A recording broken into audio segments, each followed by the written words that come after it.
Health ఇన్ఫర్మేషనో, health టిప్పో, ఒక health suggestion కావాలి అంటే ఫస్ట్ సోర్స్ ఆఫ్ ఇన్ఫర్మేషన్ మన సోషల్ మీడియా ద్వారానే చాలామంది ఉపయోగిస్తున్నారు.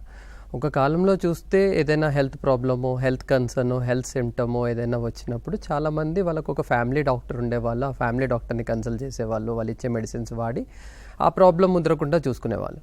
కానీ ఇప్పుడు ఏ చిన్న ప్రాబ్లం వచ్చినా, ఏ చిన్న హెల్త్ కన్సర్న్ వచ్చినా మన యూట్యూబ్ రీల్స్ ద్వారానో, లేకపోతే వాట్సాప్ ఫార్వర్డింగ్ మెసేజెస్ ద్వారానో, లేకపోతే ఈ ఇన్స్టా రీల్స్ ద్వారానో, ఆర్ ఈ గూగుల్ సెర్చ్ చేసో దాని ద్వారా ఈ హెల్త్ ఇన్ఫర్మేషన్ని ఒక అవేర్నెస్ లాగా కాకుండా ఒక డయాగ్నోసిస్ పరంగా, ట్రీట్మెంట్ పరంగా మందులు వాడి దానివల్ల ఎంతో ప్రమాదానికి గురి అవుతున్నారు.